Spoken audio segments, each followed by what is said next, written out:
the Son, and of the Holy Spirit. Amen. Christ is risen. Christos voskres. Christos anesti. Ortane leiveno.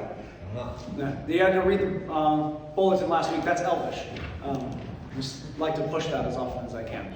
Anyway, so pop quiz for all of you. When was Pascha? Every Sunday. Great job, Bob. You get a gold star. You get a gold star every Sunday.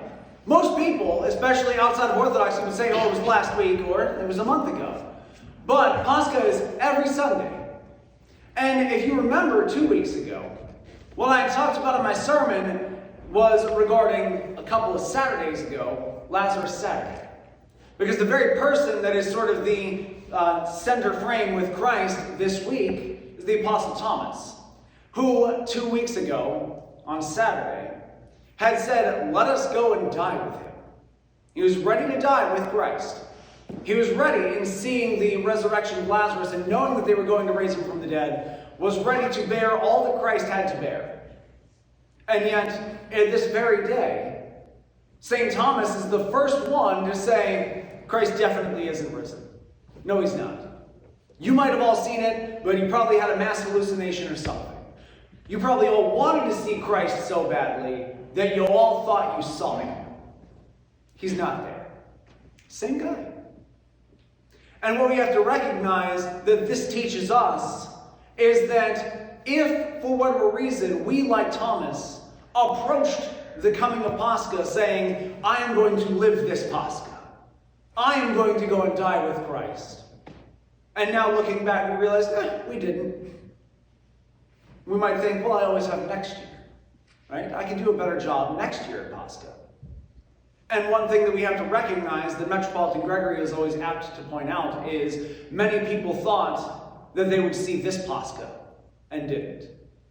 Many people last year, when we were all away and home, said, it's okay that I'm home this year.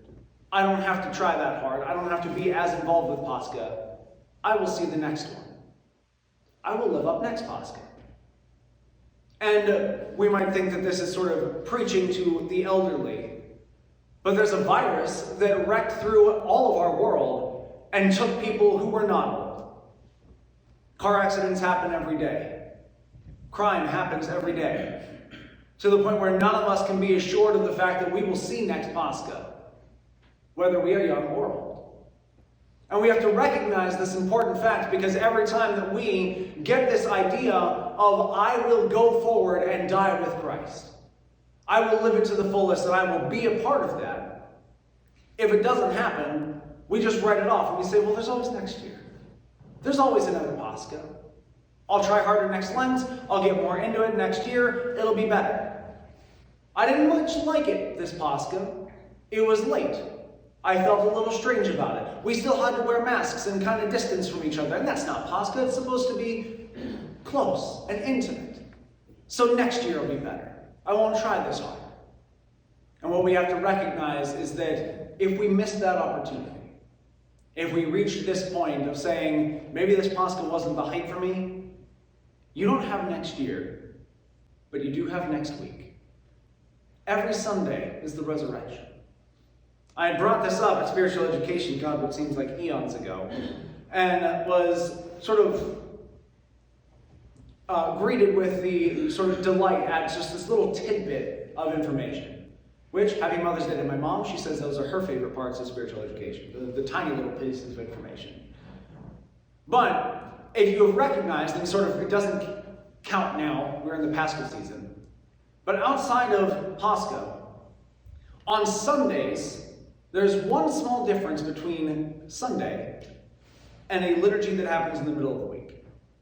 At the very end of liturgy, at the final blessing from the priest, if it is a weekday liturgy outside of Pascha, we just say, may Christ our true God, through the prayers of his most pure mother and of all the saints and so on and so forth, be merciful to us and bless us, and we give the blessing. On Sunday, we always say the words, may Christ our true God, risen from the dead, through the prayers of his most pure mother and of all the saints and so on and so forth.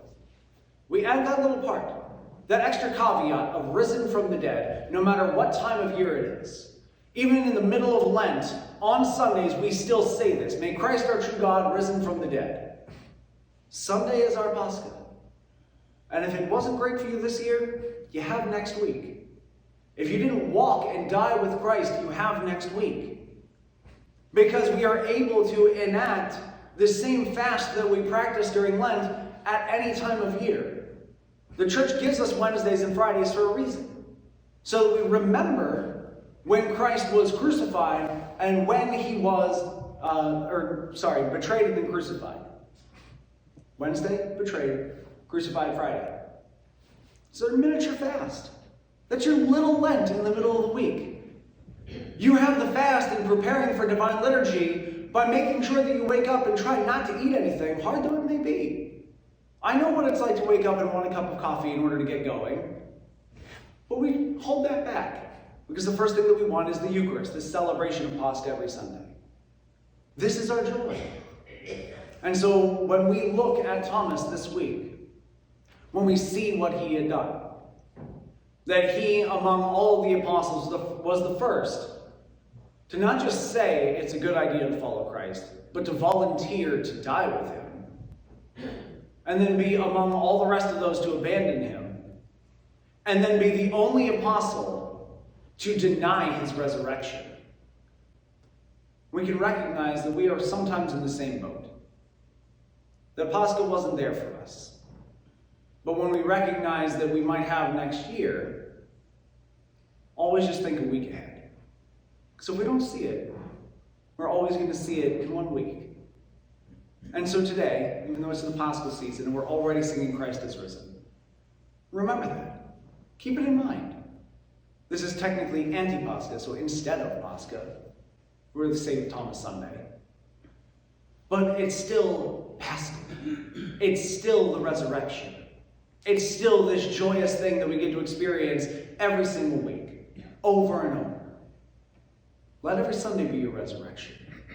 Let every Sunday be your Pascha, and then we will begin to grow in this.